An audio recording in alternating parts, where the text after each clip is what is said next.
타코야마에 가면 네이로 브릿지라고 하는 바다에 이 다리를 놓은 게 있습니다. 유일하게 이 한국에서 모든 자재를 동원해서 시공한 다리입니다. 그런데 0.01의 오차의 설계 잘못으로 조립한 엄청난 모든 자재를 다시 한국으로 보내서 다시 제작을 해서 세웠다고 합니다. 그 타코야마에 가면 꼭 그곳을 가서 그 이야기를 해요. 물론 그 잘못은 설계한 곳에 있습니다. 여러분, 인생도 설계를 잘해야 합니다. 하루 한 주간 그리고 또 한 달에 시작을 할 때 계획을 세워야 되고 방향을 정하고 목표를 정하면 인생을 낭비하지 않습니다. 중요한 거예요. 사람은 무엇이 되기 전에 내가 무엇이 돼야겠다라는 목적이 분명해야 돼요. 열심히 사는 게 중요하지만 더 중요한 게 있습니다. 목적이 분명한 삶을 사는 거예요.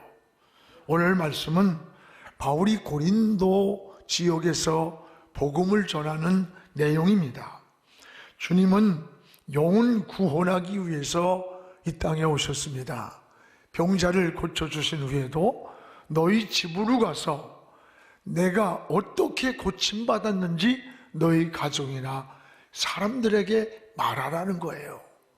문제를 해결하신 목적도 영혼 구원에 있습니다. 여러분, 십자가를 지신 것도 영혼 구원을 위해서. 그래서 부활하사 첫 말씀도 너희는 온 천하에 다니면서 만민에게 복음을 전하라. 모두가 영혼 구원에 초점이 맞춰 있는 거예요. 여러분이 성경을 봅니다. 성경의 중심이 누굽니까? 예수 그리스도입니다. 그래서 요한복음 5장 39절에 너희가 성경에서 영생을 얻는 줄 생각하고 성경을 연구하지만 이 성경은 곧 예수에 대한 증언이다 그랬어요. 여러분이 성경을 열면 예수님이 보여야 돼요. 성경에서 예수 그리스도가 걸어 나와야 돼요. 이게 성경의 본질이 되는 것입니다. 원래 여러분, 구약은 예수 그리스도가 오실 것을 예언한 거예요. 신약은 오신 예수 그리스도를 믿는 겁니다. 그리고 묵시록은 다시 오실 재림의 주님을 기다리는 거예요. 이게 신앙의 본질입니다. 여러분, 죄 때문에 우리 지옥 가는 거 아닙니다. 죄를 용서해 주신 예수 그리스도를 믿지 않는 것, 그것 때문에 지옥 가는 거예요. 그래서 우리가 예수 안에 살면 구원을 받습니다. 반면에 예수 밖에 살면 아무리 선하게 살고 의롭게 산다고 해도 구원과 관계가 없음을 알아야 돼요. 오래전에 성철 스님이 세상을 떠났어요. 이분은 불교계만이 아니라 타종교 사람들도 존경하는 아주 검소한 그런 분이었습니다.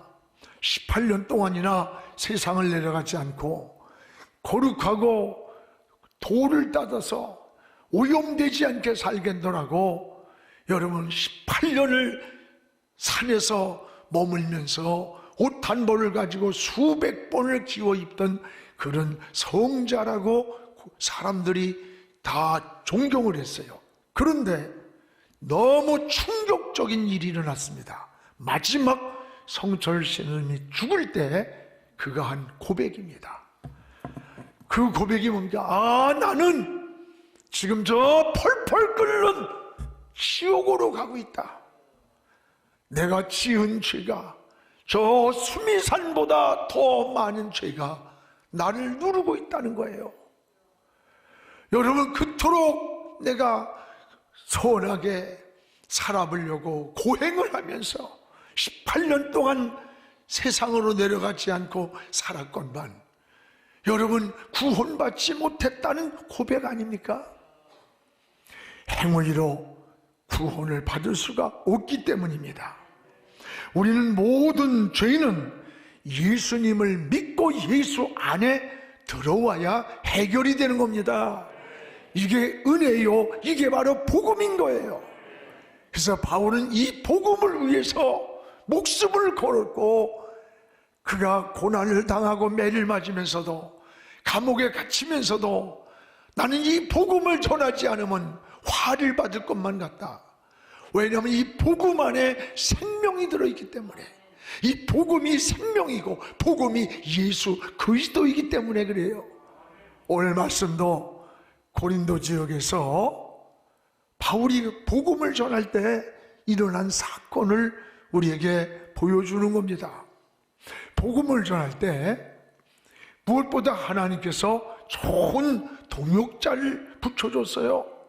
또 환상 가운데 나타나서 주님이 장애물이 생기니까 야, 두려워하지 마라, 담대하게 말하라, 비전을 주는 거예요. 그리고 10절에 가서 뭐라고 하는 거 아니? 너는 내가 너와 함께 하고 있어. 너를 해할 자가 어떤 누구도 결코 없다. 왜? 하나님이 함께하고 지키고 있기 때문에. 언제입니까? 이 복음을 전하는 그 길에서. 그래서 복음을 전할 때 하나님은 이 바울에게 동역자를 붙여줬어요. 여러분 2절을 우리 같이 한번 읽겠습니다. 아굴라라 하는 본도에서 난 유대인 한 사람을 만나니 글라우디우와 모든 유대인을 명하여 로마에서 떠나라 한 거로 그가 아내 브리스길라와 함께 이탈리아로부터 새로 온지라. 바울이 그에게 가매. 여기 아굴라 브리스길라 부부를 하나님께서 복음 전도를 위해서 만남을 주셨어요. 이 만남을. 여러분 브리스길라 아굴라는 당시에 바울과 같은 천막을 만드는 직업을 가진 사람이에요.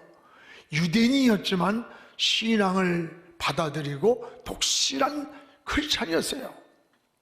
바울의 목회에서 빼놓을 수 없는 사람이 있다면 바로 이 브리스길라 아굴라 부부의 동역입니다.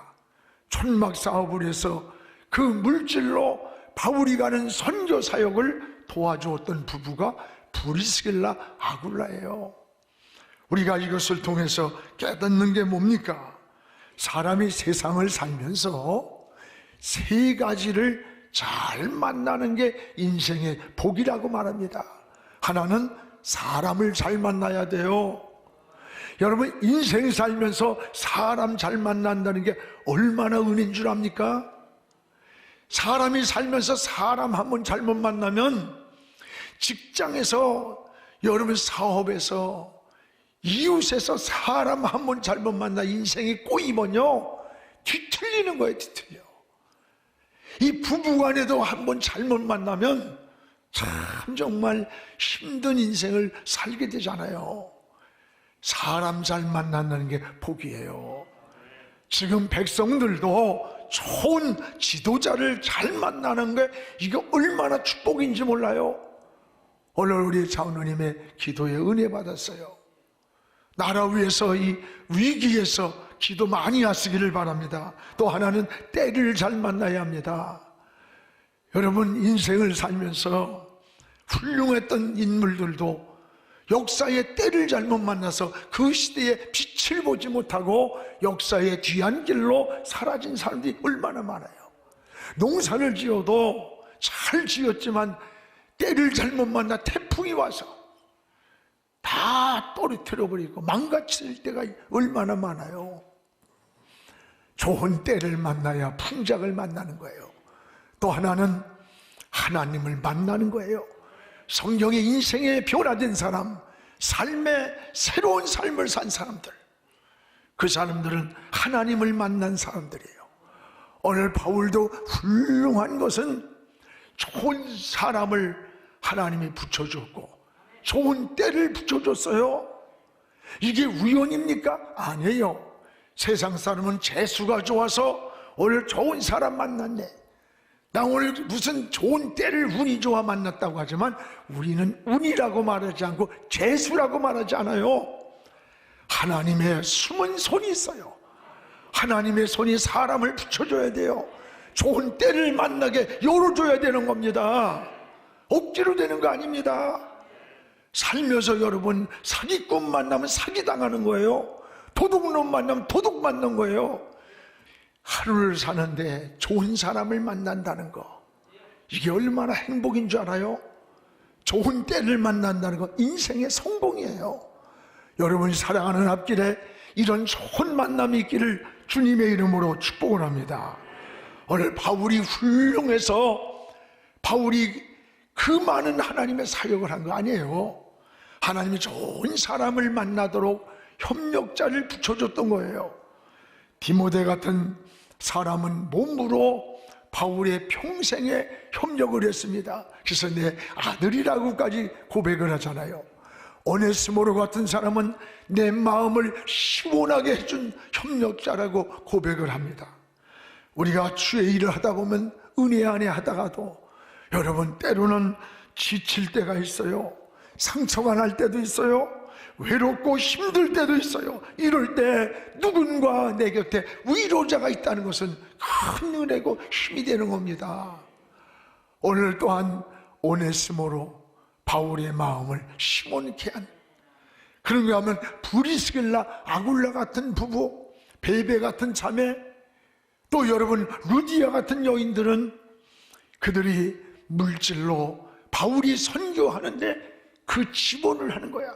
그래서 가는 곳마다 하나님의 교회가 서는 것을 보게 됩니다.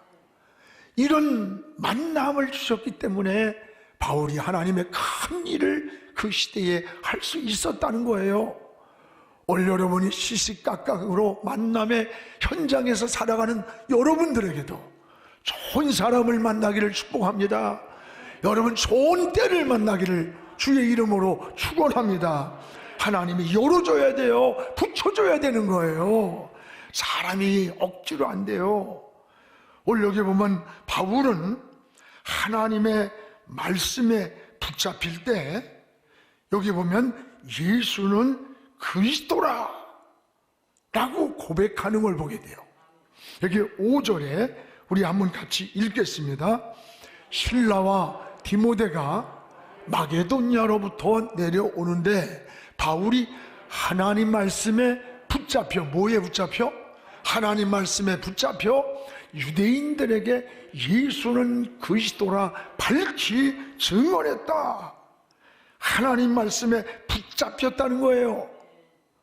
우린 지금 무엇에 붙잡혀서 사느냐가 중요한 겁니다. 물질에 붙잡히면 수존노가 되는 거예요. 이 권력에만 붙잡히면 무서운 독재자가 되는 겁니다. 마귀에게 붙잡히면 마귀의 종이 되는 거예요. 오늘 바울은 하나님의 말씀에 붙잡혔다는 거예요. 여러분도 바울처럼 하나님의 말씀에 붙잡히기를 주님의 이름으로 축복을 합니다. 여러분 그리스도인의 진정한 평안이, 진정한 지혜가, 담력이 어디서 오는 줄 압니까? 하나님 말씀에 붙잡힐 때 하나님 말씀에서 담력이 오고 평안이 오고 지혜가 오는 거예요. 우리의 믿음도 말씀을 자꾸 들어야 믿음이 생기는 거예요. 어린아이가 자꾸 먹으면서 어른처럼 자라는 거와 똑같은 겁니다. 이스라엘 백성들이 여러분 수문 앞 광장에서 7일 동안 금식하면서 낮 4분의 1을 하나님 앞에서 율법책을 낭독하는 게 나와요. 저 느헤미야 9장 3절에 보면 이런 말씀이 있습니다. 우리 같이 한번 읽어봐요. 이 날에 낮 4분의 1은 그 자리에서 서서 그들의 하나님 여호와의 율법책을 낭독하고 낮 4분의 1은 죄를 잡아가며 그들의 하나님 여호와께 경배를 하였더라. 이스라엘 백성들의 수문 앞 광장에서 하나님 앞에 일주일을 금식하며 낮 4분의 1은 성경 말씀을 읽는 거예요. 그리고 낮 4분의 1은 하나님 앞에 부르짖어 기도하는데 썼다고 하는 겁니다. 오늘 여러분, 여기에 4분의 1이라는 말은 이들은 아침 7시부터 저녁 7시까지 12시간을 말해요. 12시간에 4분의 1이면 얼마입니까? 3시간이에요. 3시간 동안을 일주일을 금식하면서 일어서서 전 백성들이 율법책을 낭독하면서 막 우는 거예요. 하나님 말씀에 사로잡혀서 회개하며 울고 감격해서 울고 감사해서 백성들이 울었던 거예요. 하나님 말씀에 사로잡혔습니다. 하나님 말씀에 붙잡히면 영원히 사는 겁니다. 권세가 임합니다. 생기가 들어가고 성령의 역사가 일어난다는 것을 알아야 돼요. 말씀에 붙잡힐 때 오늘 바울은 뭐라고 했느냐? 예수는 그리스도입니다.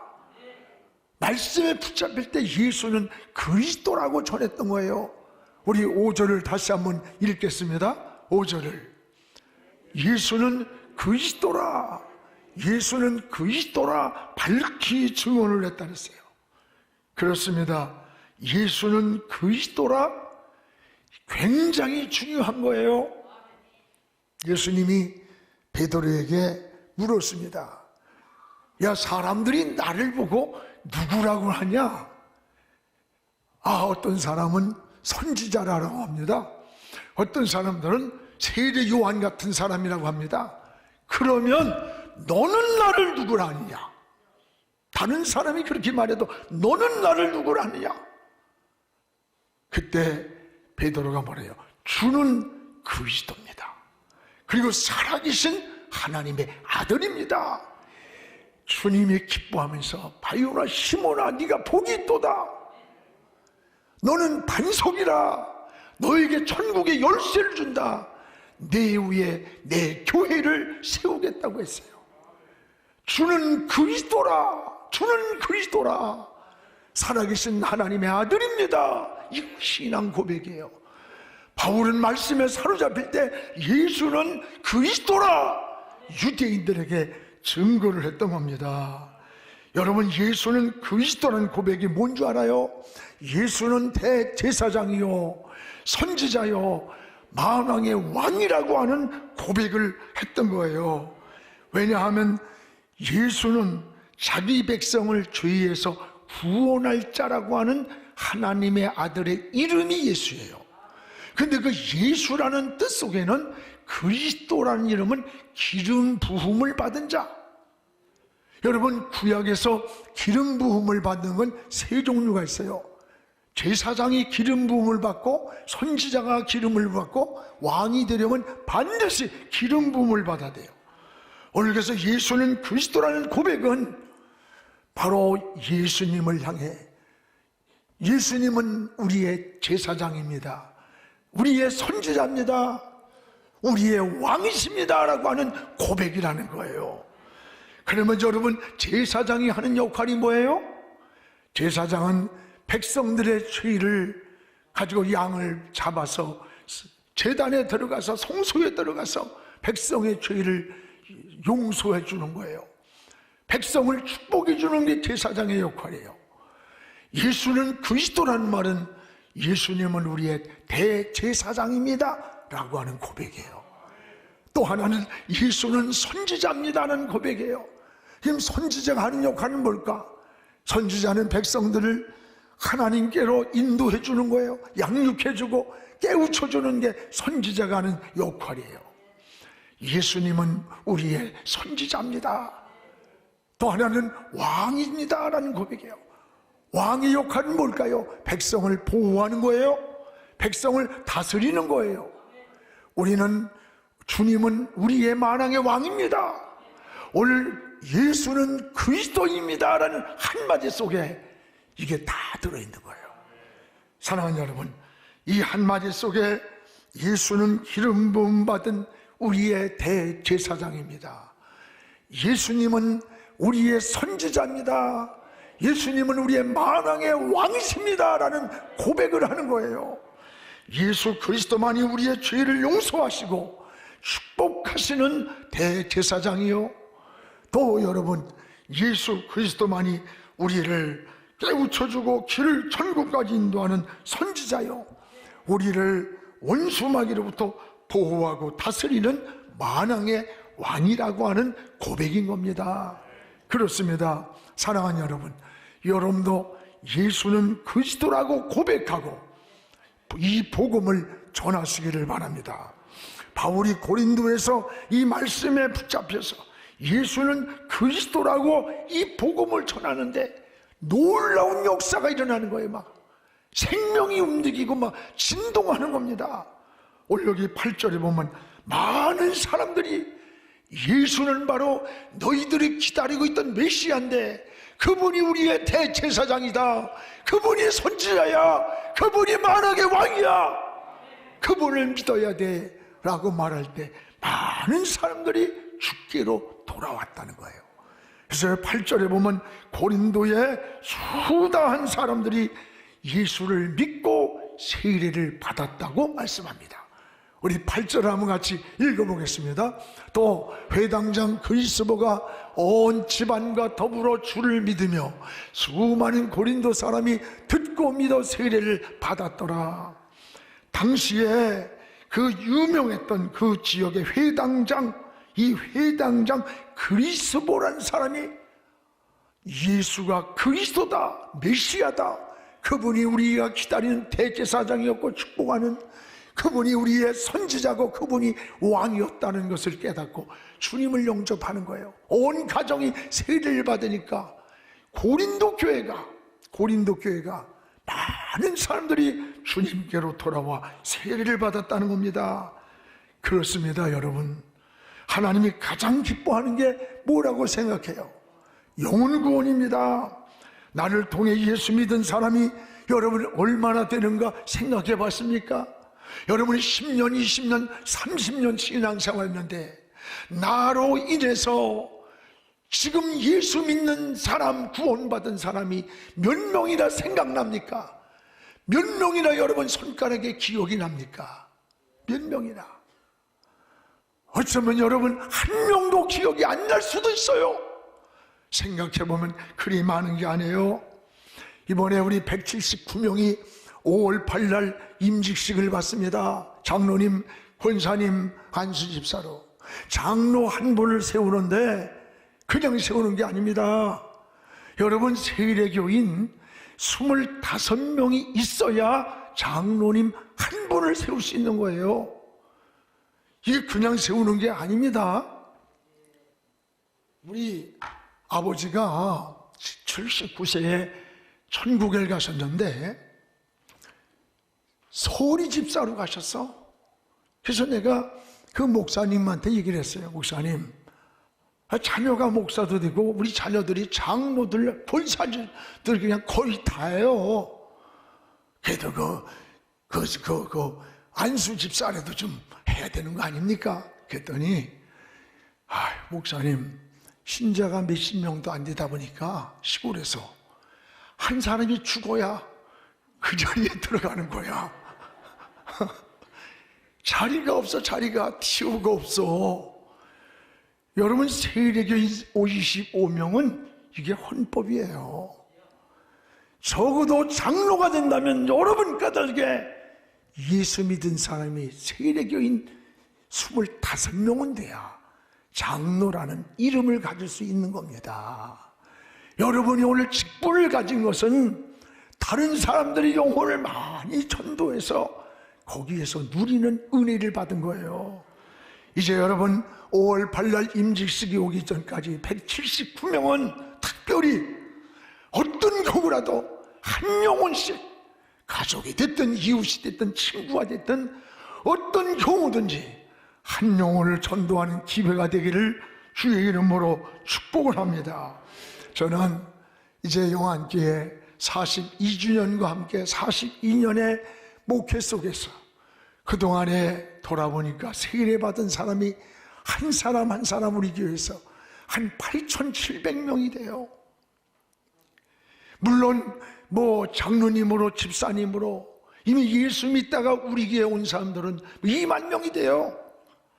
그분들은 우리 교회가 없어도 다 예수 믿을 수 있어. 다른 데가 있어. 그러나 우리 교회가 여기 존재함으로 인해서 8,700명의 영혼은 한 사람 한 사람 예수 믿고 구원받고 신앙을 고백했다는 게 얼마나 감사한지 몰라요. 전 천국에 가면요, 주님 앞에 가서 그래도 이거 하나는 대답할 말이, 보고할 것이 있을 것 같아요. 사랑하는 여러분, 나로 하여금 예수 믿은 사람이 몇 명이나 생각납니까? 하나님 앞에 여러분이 지구가 낮고 내 가진 것이 부족하고 지식이 부족하다고 부끄러운 게 아니라 하나님 앞에 오랜 세월 신앙생활하면서도 아무리 세워봐도 낯가늘게 예수 믿은 사람이 기억나지 않는다면 하나님 앞에 울어야 돼요. 회개해야 돼. 이게 구원받은 복음을 아는 자의 마음이요, 예수의 심장을 가진 자의 삶이라는 것을 깨닫기를 축복합니다. 지금은 미디어 선교를 위한 헌금 시간입니다. 이 예배를 통해 삶 가운데 은혜와 회복이 충만하시길 간절히 기도합니다.